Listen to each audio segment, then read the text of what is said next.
Imagine a windswept port at the mouth of the Red Sea, where traders, spies, and soldiers brush shoulders in the alleys of an ancient city. A land of coffee and gunpowder, bazaars and bunkers. A place where rebels, egged on by outside powers, lit the fuse of Cold War violence, only to be left to burn.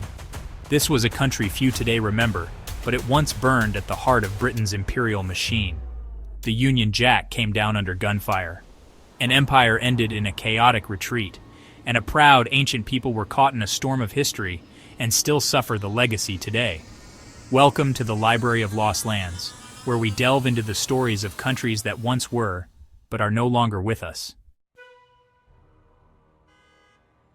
The state of Aden existed in various forms under British rule for 128 years, from 1839 to 1967. Its capital was Aden City, a natural harbor carved into the caldera of an extinct volcano.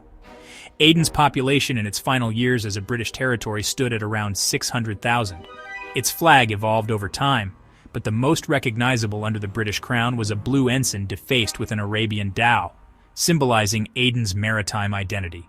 Originally annexed by the British East India Company, Aden was Queen Victoria's first colonial acquisition and quickly became a strategic coaling station en route to India. Over time, it transitioned administratively from a part of British India to a crown colony, and eventually a state of Aden. In 1963, it was incorporated into the Federation of South Arabia, along with a patchwork of protectorates. But let's go back. Way back. South Yemen is an ancient land, once known as Arabia Felix. Aden's colonial story began in 1839 when the British seized it from the Sultanate of Lahej, citing pirate suppression and maritime security. With the Suez Canal not yet open, Aden was vital for resupplying ships rounding the Cape of Good Hope. But when the canal did open in 1869, Aden's value soared. It became a crown jewel for British naval dominance, a keystone port between the Mediterranean and India. British expats and military personnel enjoyed a mini-Raj under the Arabian sun, waited on by Arab servants. Surrounding it were tribal protectorates, nominally independent, but effectively ruled by British advisors. These protectorates were later grouped into the Federation of South Arabia, with the hope of building a post-colonial client state anchored by prosperous Aden. Aden's potential was real. Its natural harbor became one of the busiest ports in the world. The city bloomed with Indian, Arab, Somali, Jewish, and European communities. There were cinemas, schools, and even a secular press. Even when included in the Federation of South Arabia, Aden was the economic engine. British policymakers hoped it would anchor the entire federation toward independence. Some colonial officers genuinely believed this experiment in gradual self-rule could work, an optimistic end to empire. But beneath the calm surface, tensions seethed. The people of Aden were more educated and politically aware than those in the protectorates. They resented being lumped into a federation with conservative tribal monarchies and saw the new arrangement as a neo-colonial trap. By the 1960s, Cold War rivalries and pan-Arab nationalism swept the region. Inspired by Nasser's Egypt, leftist insurgents, particularly the National Liberation Front (NLF) and the Front for the Liberation of Occupied South Yemen (FLOSY), began attacking British forces. A wave of anti-colonial violence ensued. Assassinations, ambushes, and bombings turned Aden into a cauldron of urban guerrilla warfare. From 1963 to 1967, Britain fought a brutal counterinsurgency known as the Aden Emergency. Thousands of troops were deployed, but the situation spiraled. British soldiers patrolled in armored vehicles through a city they no longer controlled. The streets of Crater District became infamous for ambushes and street warfare. The district became a war zone. British soldiers were ambushed, bombed, and besieged in an endless campaign that few in Britain understood, and even fewer supported.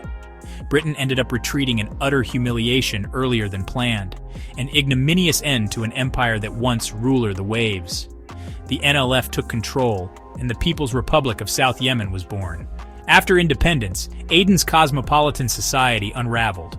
The city became part of South Yemen, the Arab world's only Marxist state. Many foreign communities fled. Mosques replaced cinemas, and ideological purges began. Eventually, in 1990, South Yemen merged with North Yemen to form the modern Republic of Yemen. But even that union has fractured in recent years. Civil war, famine, and foreign intervention have left Yemen devastated, and Aden, once a beacon of trade, is now a battleground. Walk the battered streets of Aden today, and you can still find remnants of its colonial grandeur. British-built bungalows, Victorian-style clock towers, and disused churches now turned into barracks. The harbor still sits in the crater of an ancient volcano, but the global steamers have long since sailed past. Aden's multicultural legacy is buried deep, but not lost. The memory of its Jewish quarter, its Indian traders, its Somali laborers, and its British architects remain in crumbling buildings and oral histories. Its role as a gateway to the Indian Ocean still lingers in the identity of Yemeni seafarers and the political imagination of southern separatists, who still fly the old South Yemen flag and dream of autonomy. Aden was more than just a naval outpost. It was one of Britain's strategic colonies and one of the last to burn out. Its story reflects the contradictions of empire: strategic brilliance shadowed by cultural blindness, and a dream of transition that turned into a nightmare of fire and revolt. It was a land whose history saw the empire decline, from the world's premier power that ruled the waves to a timid retreat, and its people still suffer today. What could have happened if the Federation of South Arabia had succeeded? Could a stable, pluralistic South Arabian nation have emerged from Aden's ashes, or was that dream always doomed? Let us know your thoughts in the comments. And if you enjoy stories of nations that once were, don't forget to like, subscribe, and ring the bell for more episodes of the Library of Lost Lands.